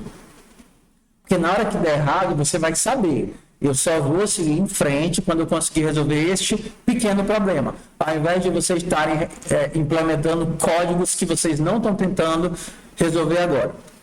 Tá? Ok. Como todo mundo, assim, quem já viu JavaScript? O pessoal que está aqui de segundo round. Vocês já viram alguma coisa de JavaScript? De JavaScript e TypeScript? Tiquinho de nada? Muito pouco? Tá. E tu viste JavaScript semana passada, não foi, filho? Querido. Tá, então vamos lá. TypeScript é JavaScript. O que a gente vai utilizar hoje, TypeScript é JavaScript com o jogo de tipos. E só, tá? É muito fácil, quando eu digo muito fácil, é muito fácil mesmo. A gente tem ainda 30 minutos, e nos 30 minutos que eu tenho, eu vou resolver a atividade do carro, e na atividade do carro vocês já vão aprender tudo que vocês precisam de TypeScript, porque ele é muito fácil, tá? Então, a gente vai aprender testando. Aí adiciona, tipo, por exemplo, no JavaScript você consegue em um momento colocar um texto, em outro momento colocar um texto. Exato. Então, eu já vou mostrar aqui em tempo real, tá? Tudo bem? Então, vamos aqui pensar no carro. Vocês já viram alguma coisa de PO, né? Tanto vocês quanto já viram. Então, pronto. Tu foste o único que não viu nada de PO ainda, né? Beleza, ótimo. Então, vamos devagar. Quando a gente pensa em orientação a objeto, paciência aí. A gente pensa em juntar. Look at me. Esqueci seu nome, perdão. Samuel. Pronto, Samuel. Quando a gente pensa em orientação a objeto, a gente pensa em juntar estado e responsabilidades. Ou seja, ao invés de você pensar em FUP, que eu mando andar a pessoa, uma ação que recebe uma pessoa, eu penso, a pessoa anda. A mesma coisa. O que é que define o estado do meu carro? Pensando nesse carro que a gente acabou de ver aqui. Quando a gente pensa no código, eu vou voltar à ideia de abstração. O que é uma abstração? São os detalhes que importam para eu resolver o meu problema. Isso é abstração. Abstrai, ou seja, esteja atento só aos detalhes que importam para eu resolver o meu problema. Por exemplo, para esse carro que a gente está implementando, a cor é relevante? Não, por quê? Porque o problema que eu quero é gerenciar entradas e saídas, e gerenciar quilometragem e gasolina. Então não é importante a cor, não é importante a placa, não é importante o modelo, não é importante para esse problema se ele cabe 4 pessoas ou 6 pessoas, porque o problema me diz que o meu carro só cabe em 2 pessoas, não é importante se o banco é de cor, não é importante nada disso. Por quê? Porque a abstração é o nível de detalhe que eu preciso para resolver o problema. E isso muda completamente a forma como eu faço software. Uma mesa é uma coisa num sistema de inventário de empresa, e uma mesa é uma coisa completamente diferente num jogo, mesmo que seja a mesma mesa. Um carro é uma coisa diferente no sistema como o nosso, vai ser uma coisa diferente no sistema como o da Receita para gerar IPVA, e vai ser uma coisa completamente diferente no sistema de estacionamento para verificar o quanto que a pessoa paga ou não paga. Então a abstração muda. Por quê? Porque a abstração está relacionada visceralmente ao problema que eu quero resolver. Beleza? Estamos nessa? Ok. Então vamos lá. Então quando a gente pensa no problema, a gente pensa que o problema define para mim entidades, e essas entidades contêm responsabilidades. E aí a gente começa a juntar a entidade, o que é que define o estado dela e quais as responsabilidades que ela faz. E aí, diferente de FUP, a gente junta tudo isso. Por exemplo, o nosso carro tem um estado. Eu posso ter mais passageiros ou menos passageiros dentro do carro. E a gente, em TypeScript, define isso assim, ó. Eu tenho um carro, que é uma entidade, E o que é que define o estado do meu carro? Como o meu carro é? Eu tenho... Semana que vem eu vou fazer uma introdução a objetos, classes e tipos mais formal, tudo bem? Eu só vou fazer isso agora para a gente já começar de hoje para a semana que vem já tentando resolver os exercícios. Seja com a ajuda do Copilot, ou tentando converter, ou aprendendo JavaScript, só para a gente já começar com os nossos pequenos códigos. Mas vocês vão ver que é facinho aqui no modelo que a gente tem. O que define o meu carro? Define a quantidade de passageiros que está dentro do carro. Então, eu preciso de uma informação para guardar essa quantidade de passageiros. Então, eu digo, beleza. Uma variável chamada passageiros, que é um número, define o estado do meu carro. Aqui é. Eu preciso, de alguma forma, guardar o limite de passageiros. Mesmo que seja fixo, 2, não é legal que a gente coloque em código nenhum aqueles números mágicos que aparecem do nada. Aí o cara, se a quantidade de passageiros for menor do que 2, de onde é que apareceu esse 2? Então, para a gente não colocar números mágicos, tudo que tiver significado, a gente acaba guardando em variáveis. Essa é a ideia de boas práticas de programação. Então, não é legal você chegar no meio de um código, no meio de uma função, e do nada ter um 33 ali. Por que ele está comparando essa variável com 33? Por que cidade for menor que 33? Por quê? Então, assim, para evitar isso, o que é que a gente faz? A gente dá um nome para 33 e guarda isso dentro de uma variável. Tudo bem? Beleza, então o máximo de passageiros é relevante, faz parte do nosso carro. Outra coisa que a gente precisa para definir o nosso carro é o quê? A quantidade de combustível que ele possui. E da mesma forma que o máximo de passageiros era 2, qual vai ser o máximo de combustível? Definido lá, no caso aqui é 100. Outra coisa que a gente também precisa gerenciar é a quilometragem. Então, o rascunho, ele já deu para a gente o estado. Então, isso daqui já é o estado do meu sistema. Agora a gente vai para a primeira parte. E perdoem, ou principalmente o pessoal que eu pedi perdão para o Samuel, esse rush aqui, eu estou jogando aqui do zero. Então, se sinta menos pressionado a fazer as coisas daqui para a semana que vem. Só que eu queria que o pessoal que já está de segundo round, e eu queria pedir uma coisa. Não reaproveitem nada de código, certo? Façam tudo do zero. Justamente para garantir que vocês estão fixando e que é fácil fazer aquilo.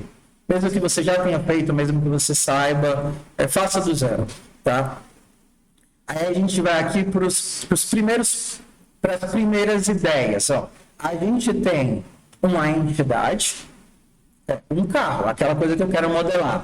A gente tem o estado, coisas que definem o como o meu carro está. Então, se você perguntasse, como o teu carro está, bastaria olhar para 5 coisas. Essas 5 coisas definem, dentro da nossa abstração, como o meu carro está. Se fosse relevante algo como se o carro está quebrado ou funcionando, eu teria que criar uma variável para guardar isso. Mas como não é, isso daqui define o nosso estado. Então, isso daqui que define o nosso estado, a gente chama de atributos. Então, os atributos são as variáveis que definem o estado. São as características. Eu digo estado porque o teu carro pode ter mais gente ou menos gente. Se eu perguntasse, como o teu carro está agora?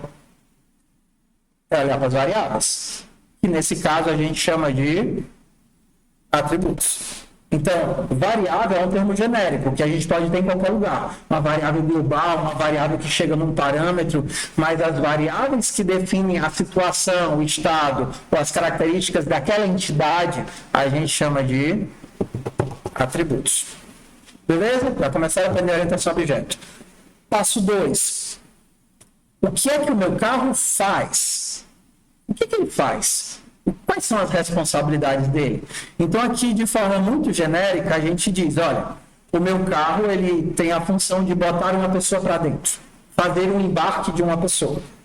O meu carro tem uma função que retira uma pessoa do carro. O meu carro tem uma função que adiciona gasolina dentro do tanque, e o meu carro tem uma função que mostra como um texto o como ele está. E para começar, o meu carro tem uma função que inicializa todos os atributos. Essas funções, essas responsabilidades que estão costuradas dentro da minha classe, a gente dá um nomezinho para ele. Qual é o nomezinho que a gente dá? Começa com e termina com todos. Métodos, parabéns. Então, da mesma forma que as variáveis que definem o estado são chamadas de atributos, as funções que definem as responsabilidades são chamadas de métodos. Ué, por que tem esses nomes diferentes? Porque é mais descritivo. Esse método dessa classe está errado. Não é uma função. Quando você chama método, você já sabe que é de uma classe, de um objeto. Porque método é exclusivo disso. Tá certo? E quando você chama atributo, você já sabe que é alguém que é de um objeto de uma classe. Semana que a gente fala de diferença de classes de objetos. Por enquanto a gente está aqui. Ok. E vamos ver aqui como implementar isso daqui é fácil. Muito facinho. Isso daqui não define o estado? O construtor dá o pontapé nisso daqui tudo, define como é que o meu carro começa. Porque se você não disser como é que ele começa, o cretino JavaScript vai dizer, ué, você não me disse qual é o valor que está aqui, como eu não sei qual é o valor, eu vou inicializar com o quê? Qual é o valor que o JavaScript dá para tudo que ele não conhece? Undefined. Tudo que você não disser o que é, ele vai inicializar com undefined. A última coisa da memória. Não. Ele é safado. Um velho safado. Tem isso, né? Para poder criar a variável. É, mas o JavaScript não é assim. Depois a gente pode entrar nas diferenças, porque o C tem a atribuição estática. Ele carrega o bloco de memória para ti e ele te dá aquele pedaço de memória. O JavaScript não. Tudo é dinâmico. Então, tudo é criado naquele momento e vinculado via ponteiro. Mas a gente fica para outra aula. Então, eu preciso obrigatoriamente dizer o que é que cada coisa dessas é. Então, bora lá. Quando eu crio o meu carro, qual é, desse carro que eu estou criando, a quantidade de passageiros do carro que eu acabei de criar? 0, porque não tem ninguém dentro do carro. Concorda? Então, para eu acessar aquilo que é do carro, eu preciso usar a palavrinha mágica desse. Então, eu estou dizendo, um passageiro desse carro que eu estou criando é 0. Qual é o valor máximo dos passageiros do carro? 2. Qual é o valor de gasolina que começa esse carro? 0. Qual é o valor da gasolina máxima desse carro? 100. E qual é o valor da quilometragem inicial desse carro? 0. Então, eu sou obrigado a inicializar tudo. Porque se eu não inicializar, o JavaScript vai dizer... Ele não coloca o quilometragem máximo. Não tem. Até quebrar. Obrigatório não, mas ele é uma boa prática, porque quando ele faz a junção dos statements, em alguns casos ele vai dar conflito. Mesmo se você esquecer, ele vai funcionar, mas é importante que você coloque. Tá? Beleza? Então, bora aqui para a segunda parte, para o nosso código já conseguir rodar. E a ideia de vocês é rodar os testes. Então, o toString, ele tem sempre que estar bem amarradinho com o que ele espera de saída. O que é que ele espera de saída? Que eu entregue para ele os passageiros, a gasolina e a quilometragem. A formatação tem que... Então, assim, alguns de vocês vão sentir muita dificuldade na formatação, e eu até pensei, nesse semestre, abstrair e já entregar todas as formatações. Eu ainda estou decidindo.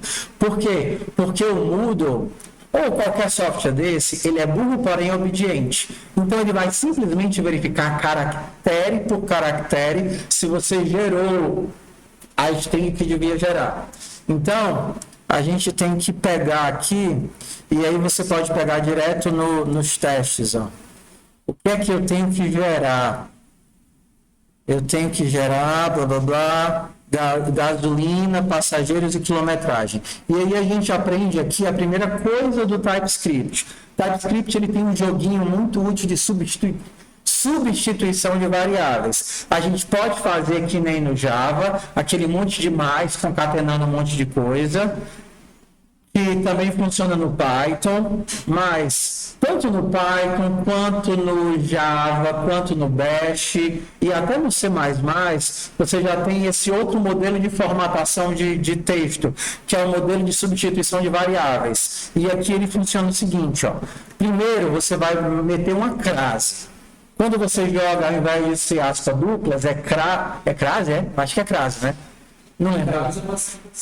Crase é assim. Quando você diz que é crase, você diz, ei, aqui eu quero que você jogue um modelo de substituição de variáveis. Aí você coloca o texto que você quer colocar. Deixa eu copiar ele aqui. Ok. Aí dentro do local onde é as variáveis, você coloca um cifrão chaves.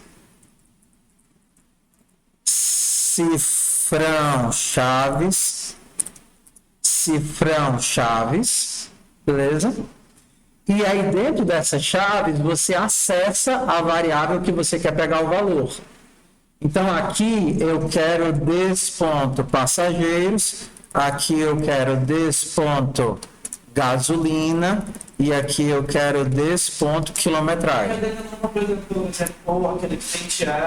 Não, aí aqui porque o toString ele não interage com o usuário.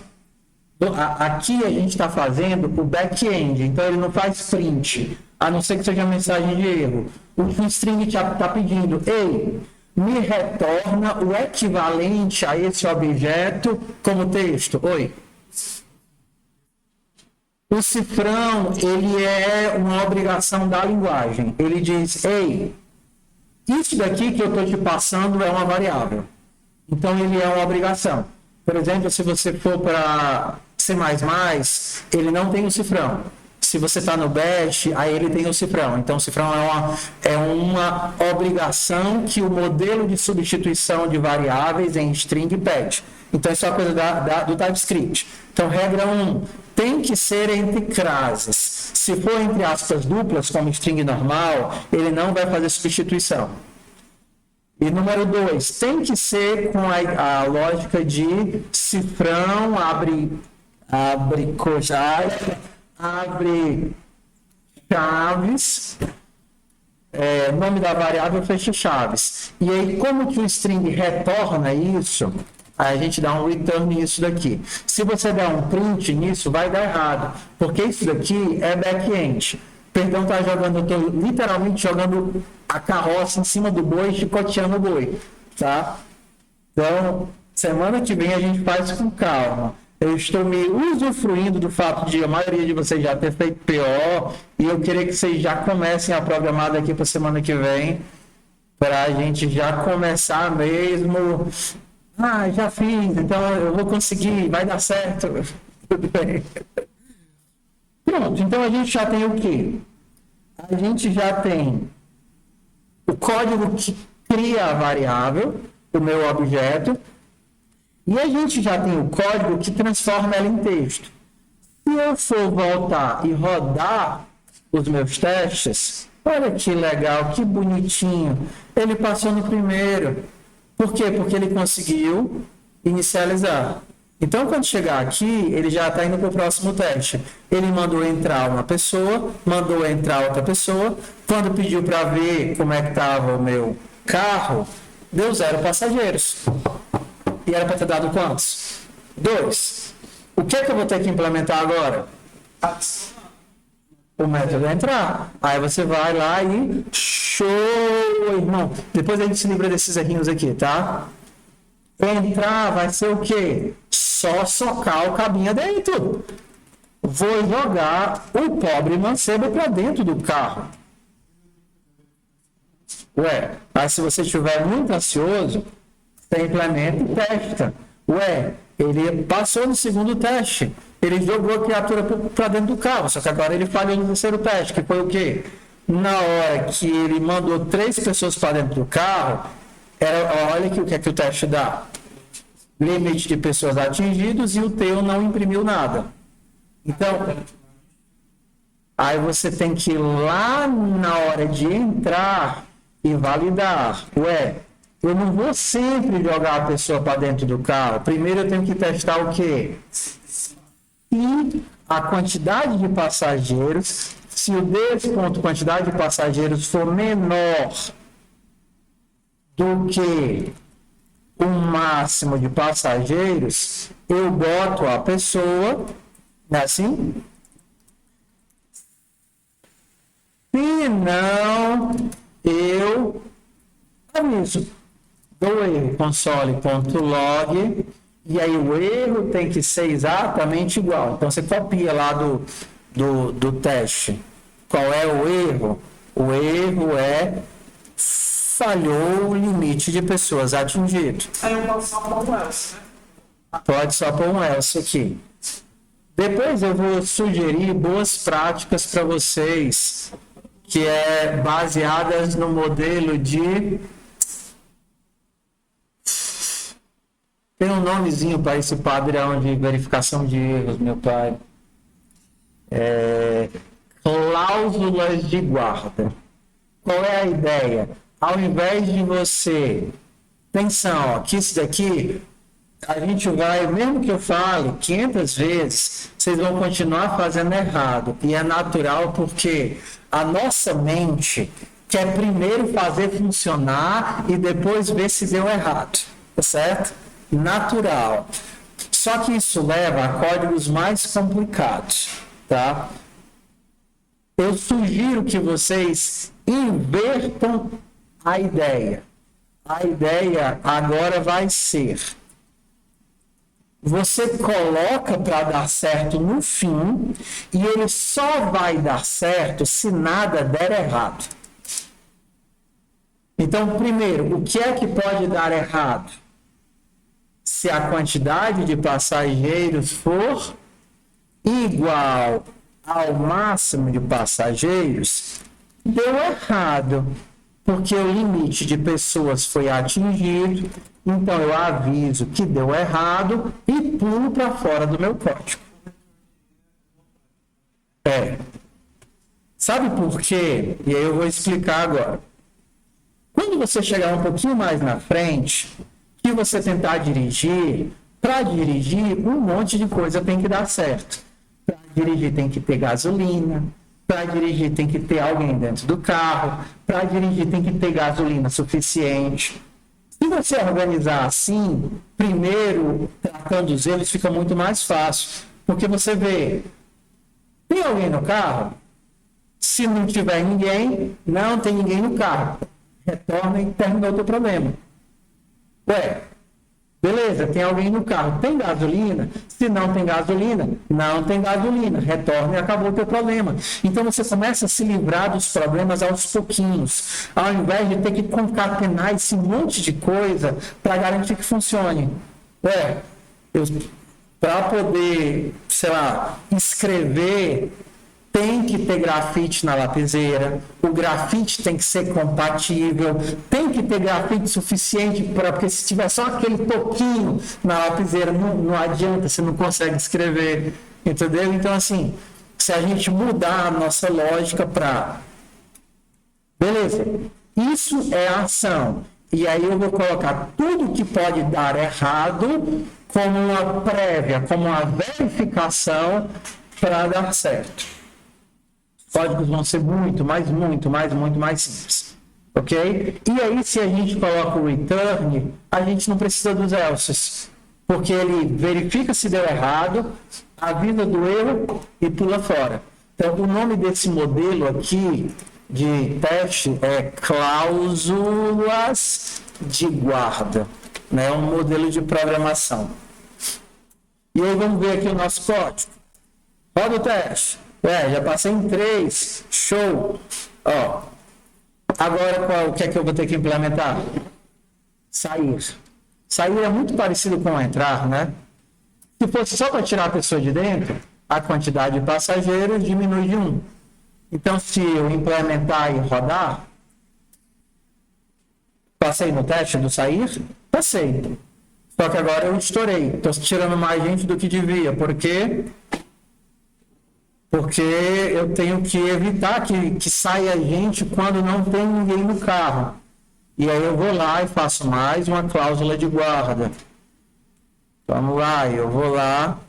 Eu vou lá e faço mais uma cláusula de guarda. Antes, olha que legal. E quando é que eu não posso tirar ninguém? Se a quantidade de passageiros for igual a zero.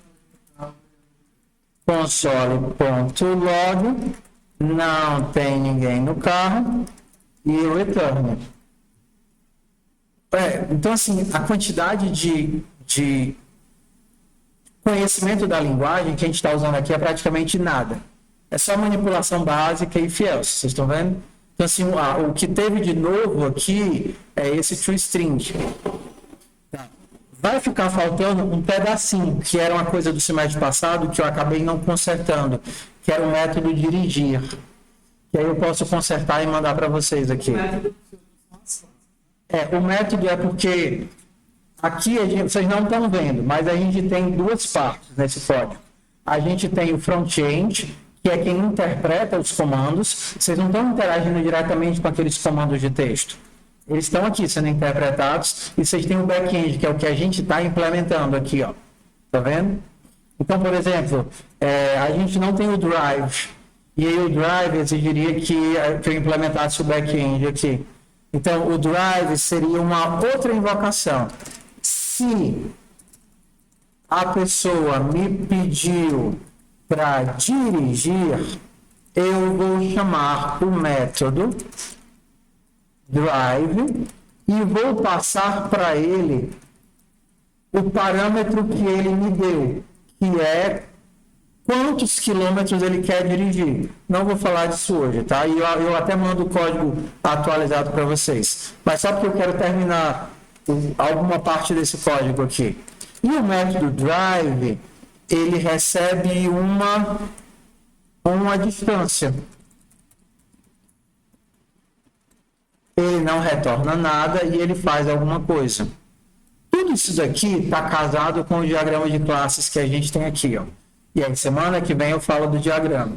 Estou só acelerando para o pessoal que no semestre passado já trazia o carro e tentar a calculadora. Porque o pessoal do semestre passado eu vou ter um ritmo diferente, tá? Já vou pedir carro e calculadora para vocês já tentarem para o semestre que vem.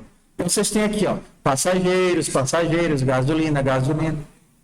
Mas para o pessoal que já fez. Para vocês, eu vou pedir só que vocês tentem, com o chat GPT, com o auxílio da aula, refazer o carro.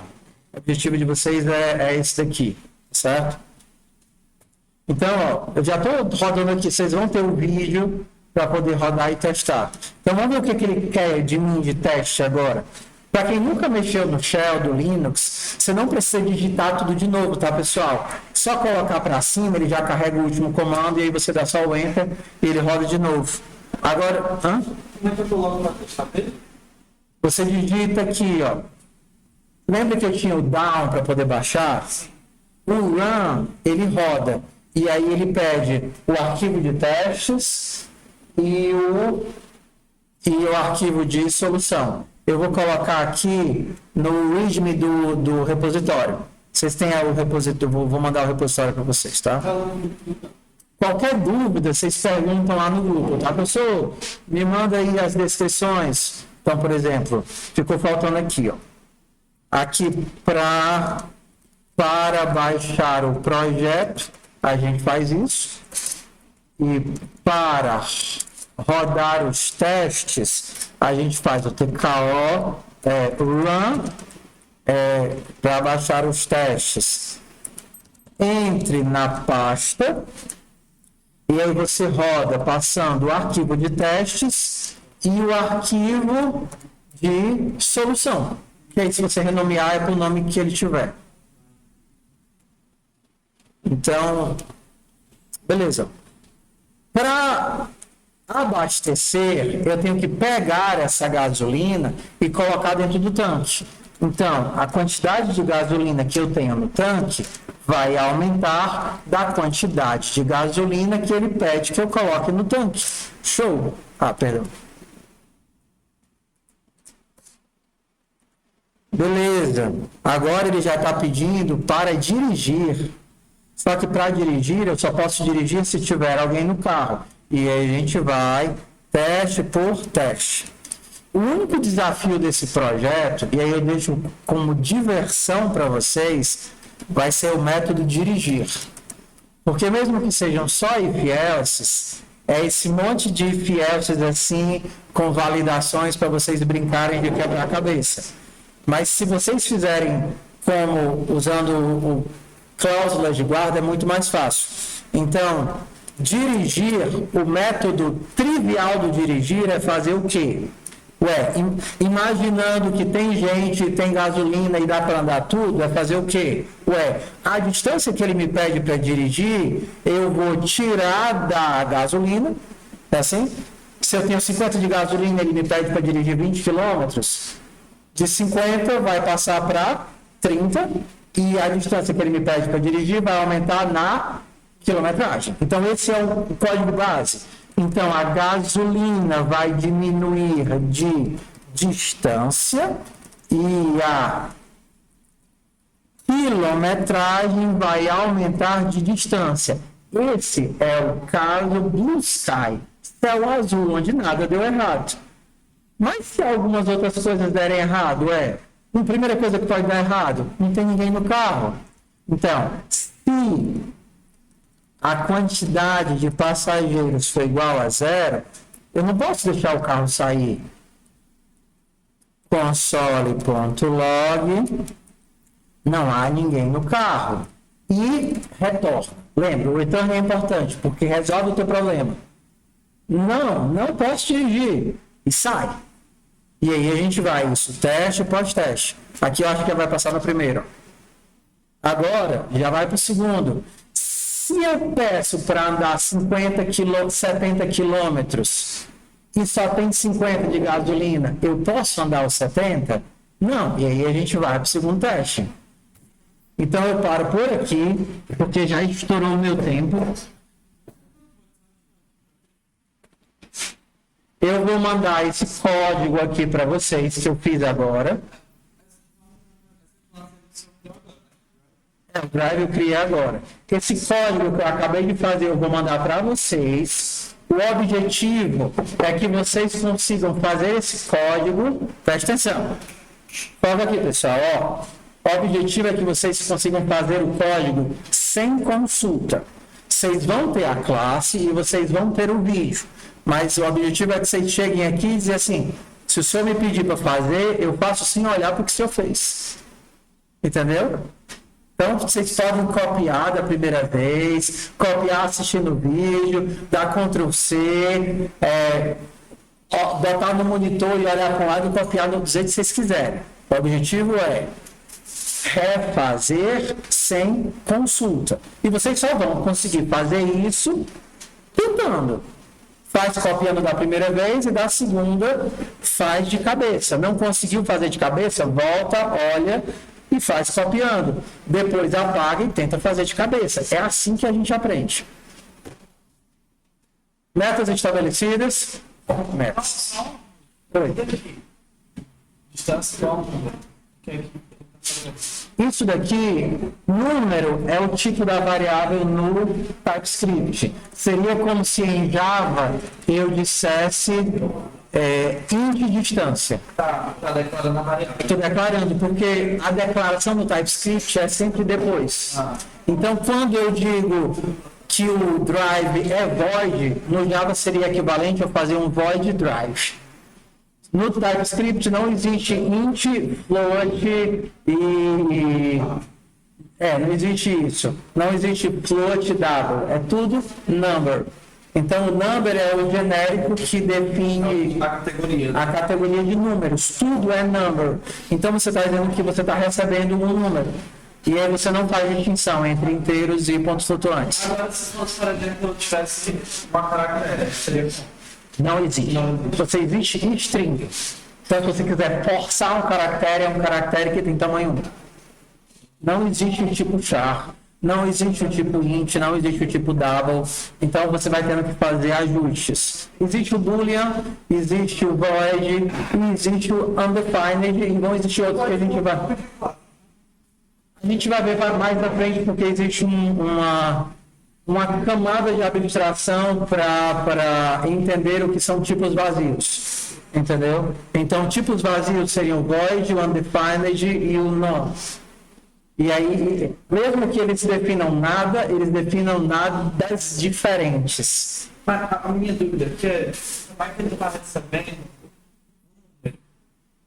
Tá, se eu não escaneei? tudo bem. Você não escaneou, mas o front-end aqui embaixo escaneou. Ah, porque o front já está feito. O front está feito. Mesmo que você não faça, você tem aqui funções que definem entrada e saída, que é como se fosse lá o teu scan do teu JavaScript ou o teu import, não, lá no C, stdio, entendeu? IOStream, entendeu? Então, tanto você tem isso, quanto você já tem a main, que está aqui, você já tem que a main, ele está rodando o teu loop infinito, que está aqui, o teu loop infinito está lendo o que é que o usuário está pedindo, bem aqui, o teu loop infinito vê o que é que o usuário está pedindo e invoca o método correspondente lá no back, que é o carro, passando os argumentos que o usuário pediu. Então aqui já está... Mas em toda questão vai estar feito.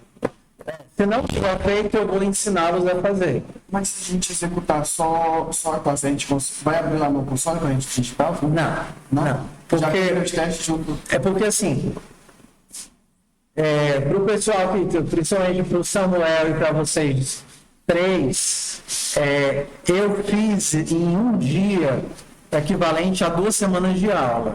Por quê? Porque para o pessoal que está reprovando por falta de senso de urgência, eu preciso já de cara dizer, olha, vocês têm que começar a trabalhar agora. Para eles é importante porque eles reprovaram justamente porque ficaram, depois eu faço, entendeu? Então eu já toquei um monte de coisa que eles já viram, vocês já viram tudo isso, né? E para assim, para eles dizer, olha, eu quero que vocês comecem a programar hoje, entendeu? Então, eu sacrifiquei um pouquinho vocês, e aí eu vou ter toda a diligência e a paciência de explicar tudo que vocês precisarem para ajudá-los a já começar, entendeu? Então, semana que vem, eu vou, recomeçar.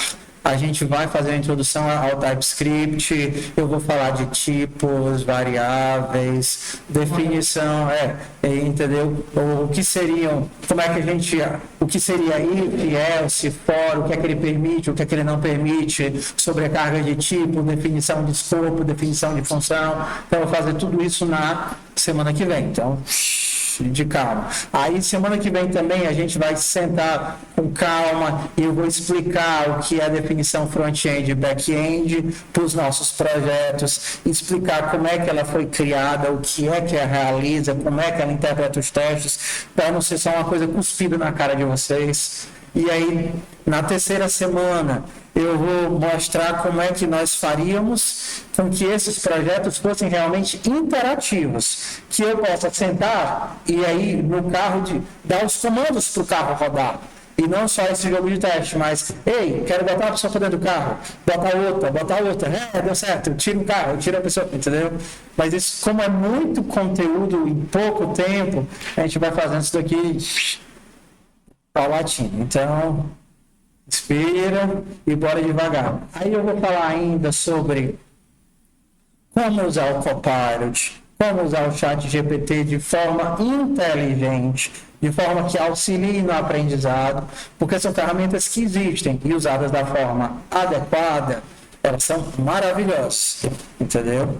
Então, paciência, como tantos coleguinhas veteranos vão ter que paciência com os novatos para rever tudo de novo, como os novatos vão ter paciência com os veteranos quando eu tiver.